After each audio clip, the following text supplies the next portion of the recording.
सूखी खांसी, dry cough with constant throat irritation, constant need to do तो पेट में जो बनी हुई एसिड होती है वो गले तक आ जाती है और इस वजह से क्या होता है, यहाँ पर इरिटेशन होती है. I can see his vocal cords and the posterior part of the vocal cords there is some edema and even in the back of his throat. ये तब होता है जब खांसते समय एसिड गले में आता है और वो निशान पैदा करता है. Hi, my name is Dr. Jagdish Chaturvedi and I'm an ENT surgeon and we have with us over here Mr. Satyendra who presents with a very common complaint. A lot of people have it nowadays और ये आपके exams में भी काफी frequently आ सकता है. So please focus on the symptoms that Satyendra ji is going to tell you now about his throat. बताइए Satyendra जी क्या तकलीफ हो रही है? सर खराश आती है तो खांसी बढ़ जाती है. खराश आती है और खांसी बढ़ जाती है. जब खराश आती है तो आप दिखाइए कैसे बनती है खराश. So इस तरह की थ्रोट क्लियरिंग, आपको ऐसा लगता है कि गले में अटका हुआ है? जी सर, ऐसे खांसी आती रहती है जैसे लगता है कुछ वो हो गया फंसा है.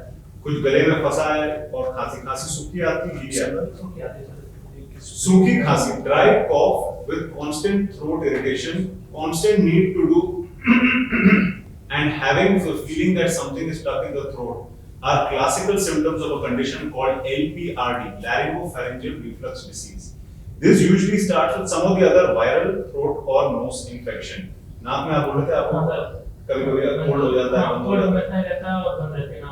छींकें वगैरह आती हैं? हाँ, छींकें भी आती हैं. So see, he has a history of allergy. So जब एलर्जी की हिस्ट्री होती है तो पोस्ट नेसल ड्रिप एक कॉमन सिम्टम होता है. जो कॉफ होती है, कॉफ साइकिल कोई ना कोई एलर्जी या वायरल थ्रोट इन्फेक्शन से शुरू होती है. लेकिन उसके बाद जो साइकिल शुरू होती है वो ये होता है कि जब एलर्जी तो भले ही चली जाए, लेकिन जब आप कॉफ करते हैं तो हमारे पेट का जो एब्डोमिनल प्रेशर है वो बढ़ता है, क्योंकि जब कॉफ करते हैं तो एब्डोमिनल मसल्स प्रेशर डालते हैं कॉफ के टाइम पे, तो पेट में जो बनी हुई एसिड होती है वो गले तक आ जाती है और इस वजह से क्या होता है, यहाँ पर इरिटेशन होती है और फिर खराश की फीलिंग का मन करता है.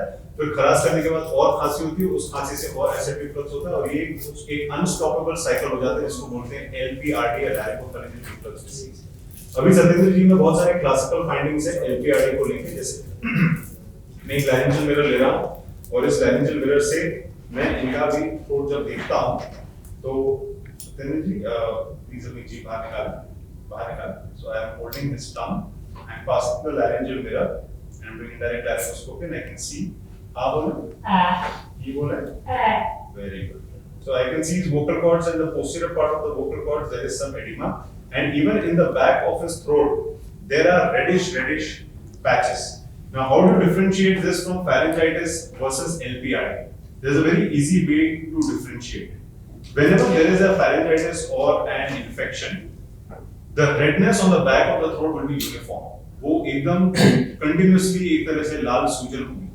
सत्येंद्र जी के गले के पीछे जो सूजन है वो है scattered spurty. जैसे हम जब कुछ पूरी तलते हैं जो ऑयल का स्पर्ट निकलता है वो हमेशा कंटिन्यूस नहीं होता, दाने टाइप होता है. अगर आप भी मिरर में अपने गले के पीछे पार्ट देखेंगे आपको रेड कलर के कुछ जगह सूजी हुई दिखेंगी, कुछ जगह बीच में नॉर्मल दिखेंगी. ये तब होता है जब खांसते समय एसिड गले में आता है और वो निशान पैदा करता है. So most of the times patients like Mr. Satyendra they do not get treated very easily क्योंकि इनको खांसी की सिरप एलर्जी की दवाइयाँ कंटिन्यूसली दी जाती है लेकिन इनकी खांसी कम नहीं होती, क्योंकि इनकी खांसी तब कम होगी जब हम इनका एसिड कंट्रोल करेंगे और इस एसिडिटी के साइकिल को जब हम तोड़ेंगे तब जाके वो कॉफ रिलीव होगी. और ये काफी आइडेंटिफाइड बीमारी है, इसलिए बहुत सारे डॉक्टर्स को इसके बारे में पता नहीं होता. But as an ENT LPRD बहुत कॉमनली हमारे पास इवेंचुअली आ जाते हैं जिनकी प्रेजेंटिंग सिम्टम ये होती है कि हमको खांसी गले में कुछ अटका हुआ लग रहा है, सूखी खांसी जो जाने भी कोई भी दवाई नहीं. And when we see the throat we get this classical symptoms.